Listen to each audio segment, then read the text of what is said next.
Eddie soldiers, what's happening? It's the General here with another video. And today I want to talk about something that's been on my mind for a while and that doesn't get talked about enough. And that is the accessibility in games and where it fits from a marketing perspective.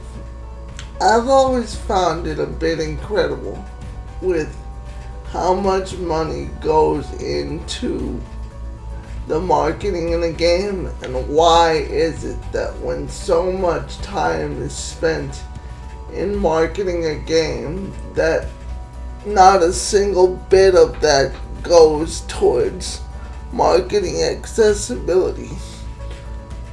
Games are getting more complex today, there's no doubt about that. And with more complexity comes more button presses and more things that you have to do to play the game. With such a big part of the market being handicapped and otherwise accessibility minded people, it is incredible to me that so little of a game's marketing is devoted towards accessibility. It would really help when making a purchase to be informed about whether or not the game is going to be accessible.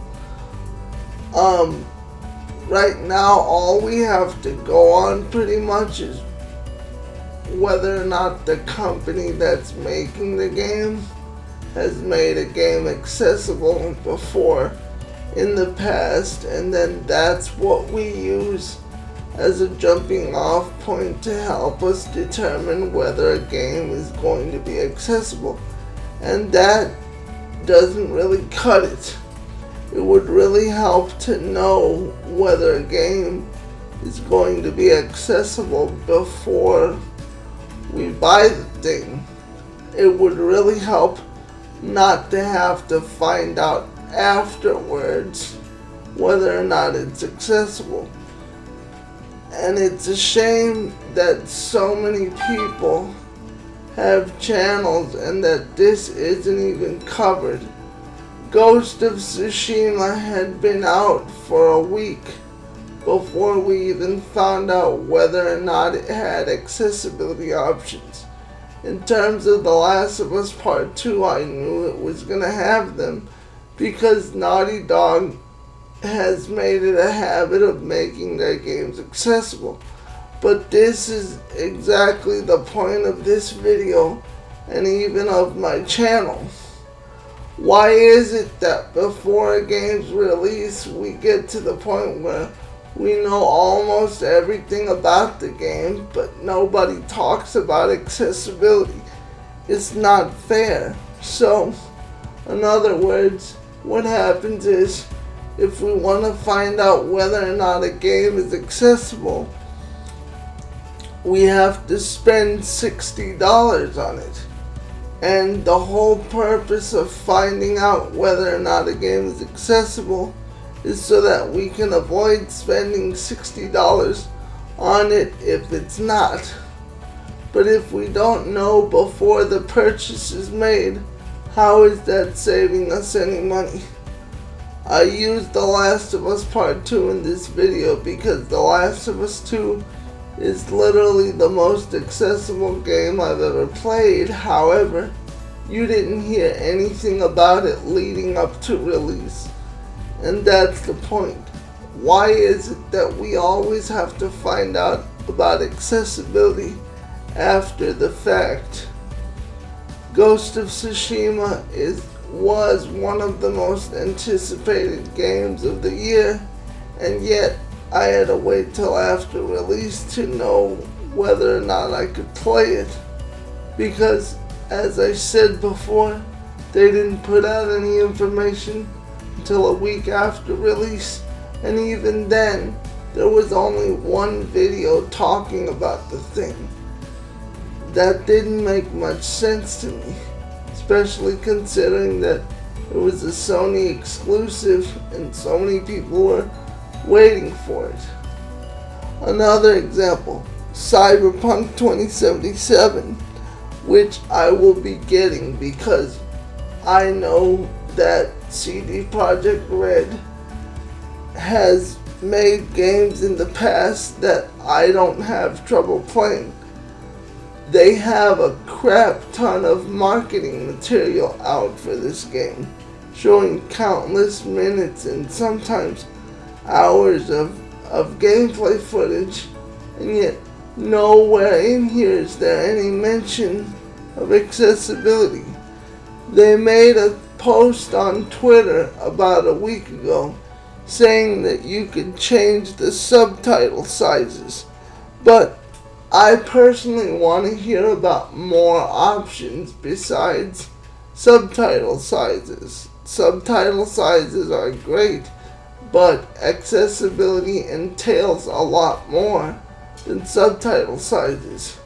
If they want people to know that the game is accessible, rather than just saying that they have the option of changing subtitle sizes, why don't you include a whole list of features that will be in the game, so that way handicapped people who are going to play the game now know what to expect?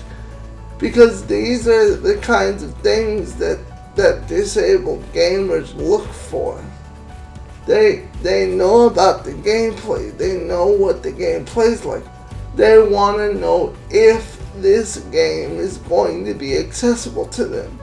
So, what they should have included, if they were going to make a list, was not only subtitle sizes, but whether or not the game's got aim assist, whether or not the game helps you with your targeting, whether or not it highlights targets, what kind of difficulties are featured in the game.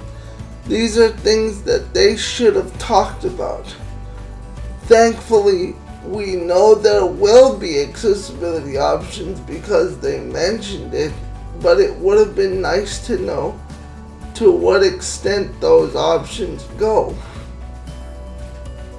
That's the point of this video and of this channel, to point out the fact that in the vast marketing budgets that are used to promote games, accessibility needs to be included. When you make a game that shows the accolades that your game is won to hype people up, do the same kind of a trailer for accessibility options. As a matter of fact, you don't even have to make a separate trailer. Just include the accessibility options along with your accolades, and that way the disabled community will be more likely to buy the game, because along with your accolades, you're selling accessibility. And I'm making this video because that I know of all the channels on YouTube, there's only one who has spoken about the marketing of accessibility in video games. A company like Naughty Dog, who clearly takes such care to include accessibility in their games, should really market such features. People are more likely to buy it that way. Same with God of War. The most recent iteration of God of War is the most accessible the series has ever been. I was able to play the thing all the way through and only had to ask for help with one section. It's the most fun I've ever had playing a God of War game. Why didn't anybody talk about the accessibility of that game before release? I had to go to the GameStop and ask my friend to call another GameStop so she could talk to a person who had played the demo, just so I could find out that there's no quick time events in the game and that therefore it's playable. Explain to me why I had to go to such lengths. These things should have been covered in the marketing so that people like me know what they're getting into before they get into it. And that's it for this video, guys. It's a short one, but I hope it proves a good point. like, subscribe, leave a comment if you have something to say, and I'll see you guys in the next one. Platoon dismissed.